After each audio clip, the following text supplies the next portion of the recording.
अस्सलामुअलैकुम, नमस्कार। मैं हूं रहबत तिवारी और आप देख रहे हैं एडी टीवी 72 नेटवर्क। सबसे पहले आज के दिन की 5 बड़ी खबरें फटाफट हो जाए, फिर उसके बाद फिर दूसरे खबरों पर चर्चा करते हैं।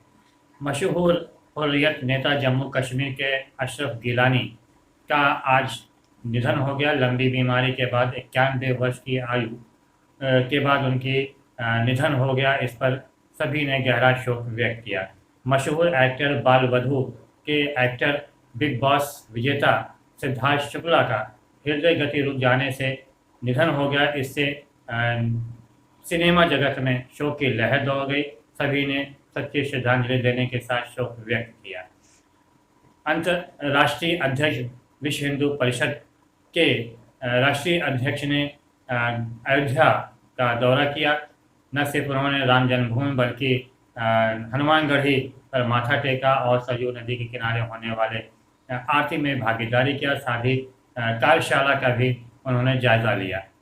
इन बड़ी खबरों के साथ में उत्तर प्रदेश में डेंगू के मामलों में बड़ी तेजी के साथ वृद्धि हो रही है। आए दिन बड़ी संख्या में लोगों की मौत भी हो रही है। लगातार बढ़ते कोरोना संक्रमण को देखते हुए उत्तर प्रदेश सरकार ने अब कोरोना को देखते हुए रात्रिकालीन कर्फ्यू 9 बजे से लागू कर दिया है। साथ ही सुबह 6 बजे तक इसका सख्ती से पालन कराए जाने का भी सख्त दिशा निर्देश जारी किया। सबसे बड़ी खुशखबरी यह है कि भारत में कोविशील्ड का निर्माण हो चुका है और एरा ने इसकी पुष्टि करते हुए कहा कि ये जो भारतीय कोविशील्ड है काफ़ी प्रभावी है और इसको लगाने से कोरोना से बचा जा सकता है। इन फटाफट खबरों के बाद अब आते हैं दूसरी खबर की तरफ। बीते 4 माह से भारत के नागरिक 90 से 100 रुपये में पेट्रोल और डीजल लेने को मजबूर हो रहे हैं। 90 रुपये या 100 रुपये कम नहीं होता, काफ़ी अधिक होता है। हर बात को ऐतिहासिक बताने वाली केंद्र सरकार यहाँ पर इसको ऐतिहासिक नहीं बता रही कि हाँ बीते 4 माह में डीजल और पेट्रोल के दाम लगभग 100 रुपये में पहुँच चुके हैं। लोग खुशी खुशी 100 रुपये में डीजल और पेट्रोल खरीदने के लिए मजबूर भी हो रहे हैं। इसके अलावा बीते कुछ दिनों से वनस्पति तेल का दाम, खासकर सरसों के तेल का दाम 175 से 200 रुपये में हो गया है और लोग इसको खरीदने में मजबूर हो रहे हैं। आखिर इसके दाम में तेजी के साथ वृद्धि क्यों हो रही है, इसके बारे में चर्चा करना अत्यंत ज़रूरी है। क्या इसके पीछे जो सामग्रियां हैं, जो उत्पादन है, क्या इसके उत्पादन में कमी हुई है या फिर जमाखोरी बढ़ गई है? इसका जवाब केंद्र सरकार के पास नहीं है, क्योंकि बीते दिनों ही जब मानसून काल में कांग्रेस ने और समाजवादी पार्टी के जो नए सांसद थे उन्होंने जब ये सवाल किया तो खाद्य रसद मंत्री ने इसका जवाब यह दिया कि चूँकि भारत में जो जीवन स्तर है उसमें काफ़ी सुधार हुआ है। इस काफ़ी सुधार होने के चलते ही वनस्पति तेल का अर्थात सरसों के तेल की मांग में वृद्धि हुई है। इसके चलते ही इसके दाम में भी वृद्धि हुई है। चूँकि मांग बढ़ी है इसलिए इसके दाम में भी वृद्धि हुई है। हालांकि जमाखोरी पर पूरी तरह से चुप्पी साधा गया, इसके बारे में किसी भी प्रकार की कोई बात नहीं की गई। अब सवाल यहाँ पे यह आता है कि क्या वाकई भारत का जो जीवन स्तर है, भारत के नागरिकों का जो जीवन स्तर है उसमें बड़ी तेज़ी के साथ क्या सुधार हुआ है? अगर वाकई में सुधार हुआ है तो फिर ये जो 80 करोड़ भारतीय जनता है जो लाइन में खड़ी होकर प्रधानमंत्री गरीब कल्याण अन्य योजना के तहत गेहूं और चावल खरीद रही है, झोला ले रही है, आखिर फिर ये लाइन में क्यों खड़े होकर खरीद रहे हैं? अगर वो गेहूं और चावल नहीं खरीद सकते हैं, मार्केट से नहीं खरीद सकते, तो आखिर फिर ये 175 से 200 रुपये में वनस्पति तेल, सरसों का तेल खरीद कर किस प्रकार से इसको खा रहे हैं? दोनों बातें यहाँ पे सामने हैं। केंद्र सरकार के पास कोई आंकड़ा नहीं है कि भारत में गरीबी स्तर कितना है, गरीब कितने हैं, कितने लोगों की नौकरियां चली गई हैं, कितने लोगों की जो आय है वो आधी हो चुकी है। इसका कोई आंकड़ा किसी के पास नहीं है। पहले कोरोना संकट काल को देखते हुए पहला जब लॉकडाउन लागू किया गया उस समय कोरोना संकट भी उतना ज़्यादा नहीं था। ऐसे में लॉकडाउन जब हुआ, तालाबंदी जब हुई, तो करोड़ों की संख्या में लोगों ने शहरी क्षेत्र से ग्रामीण क्षेत्र की तरफ पलायन किया। जब पलायन किया तो करोड़ों की संख्या में लोगों की नौकरी समाप्त हो गई। नौकरियां जब समाप्त हुई तो विभिन्न प्रकार के जो इंडस्ट्री थी, जो विभिन्न प्रकार के उद्योग धंधे थे, वो भी लगभग ठप से हो गए। धीरे धीरे जब एक एक करके खोला शुरू किया गया, अनलॉक की प्रक्रिया शुरू की गई, तो उसमें गाड़ी धीरे धीरे पटरी पे आने लगी। हालांकि उस समय भारत की अर्थव्यवस्था अत्यंत डावाडोल हो गई, यहाँ तक कि पहली बार जीडीपी जो है वो माइनस से, जीरो से नीचे चली गई, अर्थात माइनस में चली गई।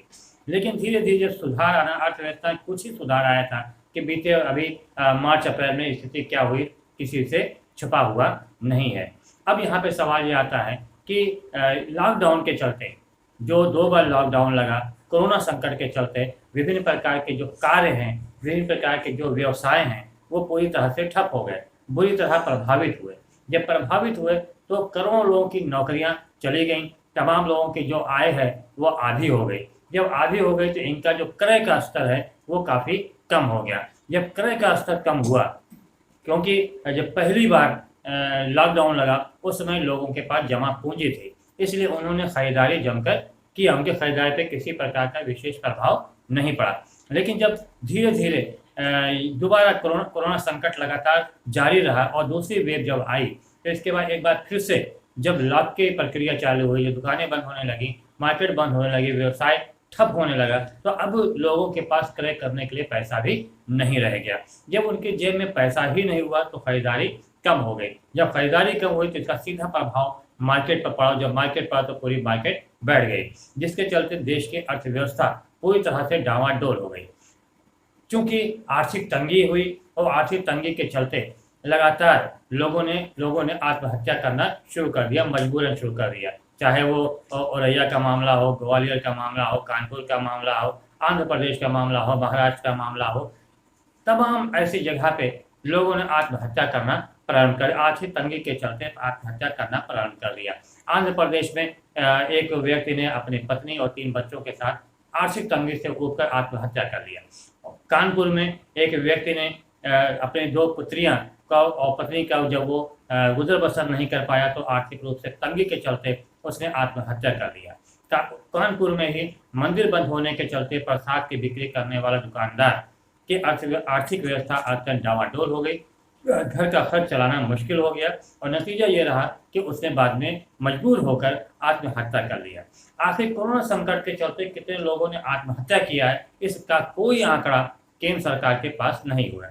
मानसून सत्र में जब इस बारे में पूछा गया कि आखिर कोरोना संकट के चलते, आर्थिक तंगी के चलते कितने लोगों ने आत्महत्या किया है, इस बारे में कोई जानकारी किसी के पास नहीं थी। अर्थव्यवस्था के बारे में और जो ये खास तौर से जो वनस्पति तेल के दाम में वृद्धि के बारे में जब सवाल किया गया था तो 2018-19 की बात किया गया, 20-21 में की बात मानसून सत्र में भी जो मंत्री थे, खाद्य मंत्री जो थी, उन्होंने इसके बारे में कोई जवाब नहीं दिया। अब सवाल यहाँ पे आता है, आप खुद सोचिए कि जब देश की लगभग 80 करोड़ की जनता लाइन में खड़ी होकर प्रधानमंत्री गरीब कल्याण अन्न योजना के तहत गेहूं और चावल ले रही है, झोला ले रही है, और वो मार्केट से दाल और चावल और गेहूं खरीदने के लिए तैयार नहीं है, इतनी क्षमता भी उसके अंदर नहीं है कि वहाँ से वो इतने सस्ते दाम पे चावल और गेहूं को खरीद सके, फिर वो 175 रुपये में किस प्रकार से वनस्पति तेल को खरीद कर खा रही है, इसके अंदाज़ा आप सहज ही लगा सकते हैं। अगर आप इस 80 करोड़ की जनता को लाइन में खड़े होकर देखें, दूसरा मानसून सत्र में खाद्य मंत्री ने जो जवाब दिया कि देश के नागरिकों का जो जीवन स्तर है वो काफ़ी सुधर गया है, काफ़ी सुधार हो रहा है, इसकी वजह से इसकी खपत बढ़ गई। अब दोनों का अगर आप तुलना करें तो आपको सहज अंदाज़ा लग जाएगा कि आखिर सत्यता कहाँ पर है। तो अब आने वाला समय में अगर देखा जाए तो जिस प्रकार से कोरोना संकट चल रहा है और तीसरे लहर की संभावना व्यक्त की जा रही है, उसको देखते हुए एक बार फिर से लोग दहशत में हैं कि अगर यदि इस बार एक बार फिर से सब कुछ बंद किया गया तो आखिर उनके घर का खर्च किस प्रकार से चल पाएगा, उनके आर्थिक समस्याएं किस कदर बढ़ जाएंगी, इसका अंदाज़ा वो अभी से लगाना शुरू कर दिया है। और इसको देखते हुए उनके पास जो थोड़ी बहुत जमा पूंजी अभी भी बची है उसको उन्होंने खर्च करने पर रोक लगा दिया, अंकुश लगा दिया है, और अत्यंत ज़रूरी होने पर ही उन्होंने अब खर्च करना भी शुरू किया, जिसका सीधा प्रभाव मार्केट के ऊपर पड़ रहा है, बाजार के ऊपर पड़ रहा है। अब चलते हैं हम दूसरे सवाल की तरफ मौजूदा समय में खासतौर से उत्तर प्रदेश में जिस प्रकार से वायरल फीवर तेजी के साथ फैल रहा है और आए दिन 50 से अधिक लोगों की मौत हो रही है, उसको देखते हुए जो अस्पताल हैं जगह उत्तर प्रदेश के सरकारी अस्पताल, खासतौर से जो ज़िला अस्पताल हैं, उनकी स्थिति ये है मौजूदा समय में कि जितना बेड है उससे 2 गुने मरीज बेड पे भर्ती किए जा रहे हैं। कारण ये है कि सितंबर माह में खास तौर पर सितंबर माह में अचानक मरीजों की संख्या बढ़ गई है। मरीजों की संख्या बढ़ने के कारण ओपीडी बढ़ गई है और भर्ती होने वालों की संख्या भी बढ़ गई है और ज़्यादातर इसमें जो है वायरल फीवर के, ज़ुकाम के और सर दर्द और बदन दर्द के मरीज शामिल हैं। और ये जो रोग है वायरल फीवर जो है, इसमें जो ज़रा से भी जितने लापरवाही के वो डेंगू में परिवर्तित हो जा रहा है। इसको देखते हुए ज़्यादातर अस्पतालों में अव्यवस्थाएं फैली हुई हैं। अगर सिर्फ एक ज़िले की हम अगर बात सिर्फ एक उदाहरण के तौर पर हम आपको बता दें, आप सहज अंदाज़ा लगा लेंगे किस किस प्रकार की व्यवस्था मौजूदा समय में सरकारी अस्पतालों में है। उत्तर प्रदेश के अम्बेडकर नगर जिला अस्पताल की हालत यह है कि गुरुवार मतलब यानी कि आज के दिन 263 मरीज बेड पे वहाँ पे भर्ती हुए और सभी लगभग सभी मरीज जो थे वो वायरल फीवर, जुकाम, सर दर्द और बदन दर्द के थे। इस जिला अस्पताल की जो क्षमता है वो सिर्फ 100 बेड की है। अब आप सहज अंदाज़ा लगा लीजिए कि 100 बेड की क्षमता वाले इस अस्पताल में 263 मरीज गुरुवार को भर्ती किए गए। जो ओपीडी जुलाई में लगभग 650 की थी, अगस्त में वो बढ़कर लगभग 800 ओपीडी हो गई और इस सितंबर माह में अब तक इन 2 दिनों में जो ओपीडी है वो लगभग 1100 हो गई है। अब आप सहज अंदाज़ा लगा लीजिए कि किस प्रकार से ये मरज तेजी के साथ बढ़ रहा है और किस प्रकार से ऐसे अस्पतालों में अव्यवस्थाएं चल रही हैं। ऐसे में जिम्मेदारों को चाहिए कि व्यवस्था में सुधार करें और व्यवस्था में सुधार करने जब तक कि नहीं किया जाएगा तब तक कि इस प्रकार के मर्ज पर अंकुश भी नहीं पाया जा सकेगा। तो दोस्तों, आप सबकी भी जिम्मेदारी है, हम अपने चैनल के माध्यम से आपको भी सचेत करते हैं कि सुरक्षित रहें, एहतियात बरतें, अत्यंत ज़रूरी कार्य करने पे घर से बाहर निकलें और ऐसे स्थानों पर, ऐसी भीड़ भाड़ वाले स्थानों पर जाने से बचें जहाँ पे लोग नज़ला, ज़ुकाम, बुखार से पीड़ित हों, वहाँ पर जाने से बचें। ज़्यादातर घर में रहें और अगर तनिक से भी आपको एहसास होता है कि आप सर दर्द, बदन दर्द, नज़ला, ज़ुकाम या बुखार हो रहा है तो तत्काल चिकित्सक से परामर्श लें और ज़रूरी दवाएँ ज़रूर से ज़रूर लें। अन्यथा अगर ज़रा से भी लापरवाही करेंगे तो ये डेंगू में परिवर्तित हो सकता है, जो स्वास्थ्य के लिए अत्यंत हानिकारक होगा। तो दोस्तों, एहतियात बरतें, सुरक्षित रहें। अगर आपको हमारी वीडियो पसंद आया हो तो हमारे चैनल को लाइक कीजिएगा, शेयर कीजिएगा, कमेंट कीजिएगा और जो लोग चैनल पर नए आए हैं वो सब्सक्राइब ज़रूर कीजिएगा। शुक्रिया, धन्यवाद, जय हिंद, जय भारत।